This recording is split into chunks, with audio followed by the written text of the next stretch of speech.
Okay, so today I'd like to tell you about some work I've been doing over the last couple of years to try and improve our capacity to predict the spatial variability of fuel moisture. I should point out that most of this work's actually been done by my postdoc, Peter Nyman, on the author list there. And I should also add in a few extra adjectives in the title there. So I'm focusing on fine, dead surface fuels in forests, just the material that's sitting down in contact with the soil. And the spatial variability of these fuels has mostly been considered in the past at very large scales, at sort of meteorological scales.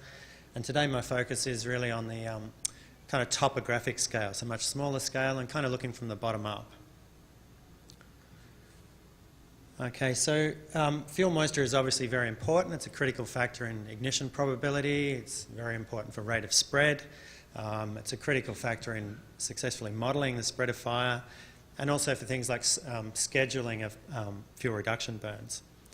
But in complex terrain, the fuel moisture is highly spatially variable, and it's relatively poorly understood. So in this review by Stuart Matthews that just came out this year, he concluded that one of the most important research questions in dead fuel moisture research is to better represent the complexity of vegetation structure and topography so that we're able to forecast that fuel moisture content across the landscape. So this is the research gap, I guess, we're trying to fill here. So, as we all know, fuel moisture varies at meteorological scales with these broad scale variables like rainfall and temperature, radiation, etc.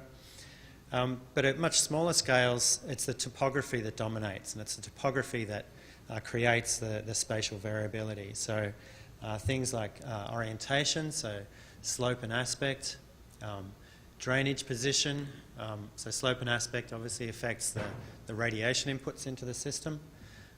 Drainage position, which affects the soil moisture status, which can affect fuel moisture, and elevation, which affects temperature.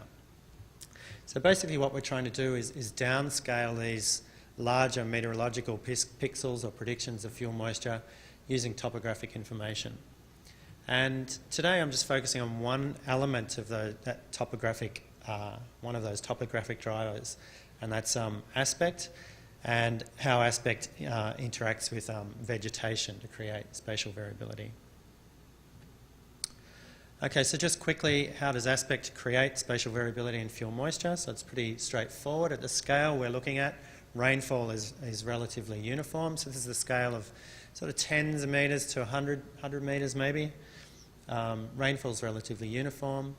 However, radiation is directional, so we get a lot more radiation on the north side for us. I come from southeastern Australia. So when I talk about north, think hot. Whereas the polar side receives a lot less radiation. So then there can be interactions or feedbacks with the vegetation, and we're kind of exploring those. And surprisingly, there's been very little research done in this area. There's only really a handful of publications looking at spatial variability in fuel moisture as a function of topography. And maybe one of the reasons for that is that it's actually very hard to measure fuel moisture continuously. So typically it's done manually. People sit out in the forest and they collect samples every hour or whatever. And that's how we've ended up with our time series. So as a result, there's very few long time series over seasonal scales. So one of the first things we did in this project was try and come up with a method to actually measure fuel moisture continuously. And we built on some work by these authors here where they were looking at carbon emissions from litter packs in wet forests. And they used these relatively cheap capacitance soil moisture sensors, only about $30, I think. And what they found is if they only used one of these, they got a terrible result. But if they used about 10 of them and took the mean, this dark line here is the mean, and these light grey lines in here are the individual sensors. If they used 10 of them and took the mean, and the red dots there are the actual gravimetric moisture content, they could get a pretty good signal of the fuel moisture content. This is their regression here, so this is the sensor signal, and this is the gravimetric value. So we thought we'd give this a go. The biggest, I guess, concern was that if you look at the range of moisture content here, it goes from about 100% up to about 300%. So not really in the range we're interested in terms of fire. So this was sort of one of the questions for us. So the way we set these up, we create these things called litter packs. They're about 30 centimetres in diameter, a little piece of PVC pipe basically, with mesh on the top and the bottom, and then we have the those little Vegetronics sensors sort of poking into the litter in the middle. And we fill these packs up with litter and sit them on the soil, so the litter's then in contact with the soil, so those transfer processes between the soil and the litter, and the top is exposed to the atmosphere. And we also measure the relative humidity and the temperature inside the pack. So the idea was to try and create conditions as similar as possible to real surface litter. This is what they look like in the field. So this is the instrumented pack here. You can just see the top of one of those sensors. So there's 3 sensors in there. And when we'd come along during site service intervals, we'd take that mesh off and top up those packs. So that we ended up with a litter pack which is very similar to real litter, with decaying litter on the bottom, more in contact with the soil, and fresh litter on top. Okay, so after a few setbacks in terms of calibration and getting these sensors working, we ended up with a pretty good calibration. So this is predicted fuel moisture content from the sensors versus the observed fuel moisture content from adjacent transects. So these are 10-metre long transects with samples at every half metre. So just 2 things I want to note from this. One is the good correlation with the 1-to-1 line there, and the other is the range of values. So we're getting a really good spread of quality data, down from about 5% right through to over 100%. So we're pretty happy with that. It was a useful method. So in implementing this moisture content method, we teamed up these litter packs with a whole lot of microclimate sensors. So we're really trying to measure really everything we could think of that would be forcing these little litter packs. And so we'd have a continuous time series of the microclimate conditions and the resulting fuel moisture. So this is what an individual site looked like, so temperature, RH, etc. And we set them out in 4 contrasting aspects: north, south, east and west, and with an open site in the middle to measure the incoming meteorological variables. So we're looking at how the aspect and the canopy and everything sort of transform those incoming variables. And then the fuel moisture measurements from the litter packs were calibrated against these manual replicates of transect samples from other pixels with the same aspect, 20-metre pixels. And this is what the sites look like. So you can see here there's a strong aspect effect on the vegetation. So this is the polar-facing side, so tall forest, quite closed canopy, not much understory because it's quite dark. This is the north face, which is north-facing site, which is much drier, shorter trees and much more open canopy. But these sites, I should point out, are only just across the ridgetop from each other. So they're receiving the same incoming meteorological variables. Okay, so the next few slides are just a few results from that work. So I've just picked out a few kind of key things to note.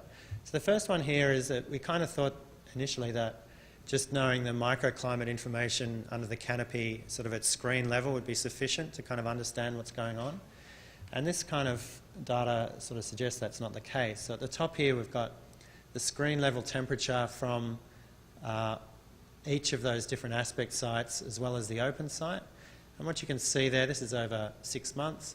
Basically the sites track each other very closely. So at screen level, so it's about 1.5 metres, we don't see much difference between the temperature at all the sites or the open site. And contrast this with the figure at the bottom, where we've measured temperature actually inside the litter pack using those eye buttons. And what you can see there is a very large difference between the different aspects. So this blue line here versus, say, the red one. So the blue is the south, the red is the north. And on the hot days in summer, we're getting about a 20-degree difference in the temperature actually in that litter pack. So this is one of the key things that's driving these differences in aspect. So how does that translate to moisture content?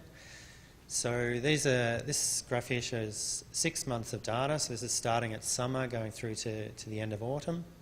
And the green line there is the moisture content on the polar-facing slope. The north is the hotter slope.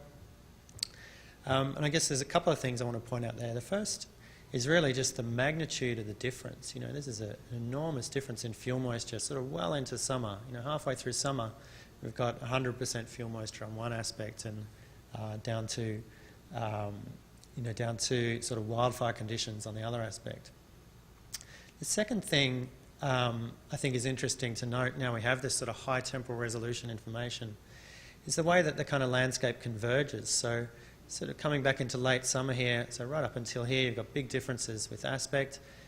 Towards the end of the summer, that all converges, and I guess this is when we get this kind of connectivity between the fuels, where at this sort of sub-pixel scale, all of a sudden we're getting continuity of flammable fuels across the landscape. The third thing to note, I think, from this is a typical sort of EMC equilibrium moisture content model, is that these kind of models are not really the kind of models that can help us look at how fuel moisture transitions over time and across seasons for things like planning windows for fuel reduction burning, or planning or understanding when the landscape's going to be, the fuels are going to be connecting. Now, to be fair, the EMC model's only supposed to work up to about 35%, so you wouldn't expect it to capture all that detail. But what it's sort of saying to me is that if we want to know about those things like fuel connectivity, windows for burning and things like that, we really need to use different fuel moisture models, ones that can sort of mass balance type models. So another way to look at the data is to kind of aggregate it up to an annual scale. So this is, I guess, an exercise in just trying to work out what's important from all that, all those data streams, the microclimate data. So here's our sort of idealised slope again. At our site, we get about 1,200 millimetres of rainfall in, about 5,000 megajoules per metre squared of radiation. And then if we look at how just the pure geometry of the hill slope affects those radiation inputs, let's see we get about a 33% increase on the northern slope. So that's kind of significant. But what that does then is it results in a big difference in the vegetation. So on the south-facing slope, we're getting a feedback in that the less radiation leads to less soil evaporation. There's more water there for plant growth, so we get more biomass, and in turn that biomass shades the soil more, results in less soil evaporation, and again more biomass. So we end up with a lot more canopy cover on the polar-facing slope, and this does some interesting things. So firstly, it results in a 40% increase in the rainfall on the equatorial side. So although we're getting more energy, we're also getting a lot more water down in the litter. So they kind of cancel each other out a little bit. But the big sort of lever here seems to be this one. So the amount of radiation we're getting under the canopy here is about 500 megajoules, whereas on the north side it's about 2,000. So the aspect effect is not so much the geometry of aspect. It seems to be the feedback between aspect and biomass that's driving these aspect differences. So this has been a really important realisation for us, that it's really this canopy features that we need to be capturing rather than the actual sort of the geometry so much. The other big one is the amount of litter on the surface. So we've got about 4 millimetres of storage for water in the north side and about 11 millimetres on the south. So this really changes kind of the bucket size if we start using a mass balance kind of model. So when we come back to this original diagram, I guess what we can see from the data is there's really large effects of these topographic scale variables. Remember, we've just looked at this one variable here, just aspect. And if you start to think about DEMs, they actually hold a lot of information that we're not really using in terms of this problem. So a 50 metre resolution DEM over one of those meteorological scale grid cells gives us about 10,000 pieces of information that we're not really using in fuel moisture modelling. And you can multiply that through it by 3 because some of those things are actually independent, like drainage position and slope. So we thinking of topography as really an untapped parameter warehouse for this problem, and I guess that's kind of where we're at the moment.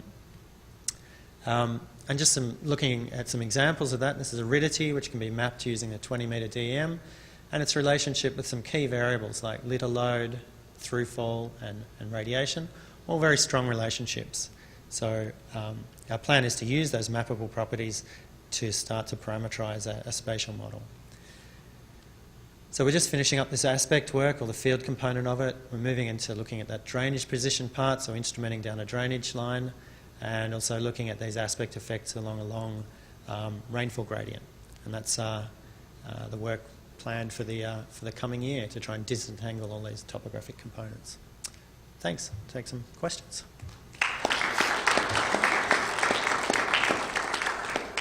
Maybe one quick question before we break for lunch? No questions. Guess everybody's hungry. Yeah. Just to remind everybody, we have posters this afternoon downstairs in this building, 2 sessions, so go check them out and enjoy lunch.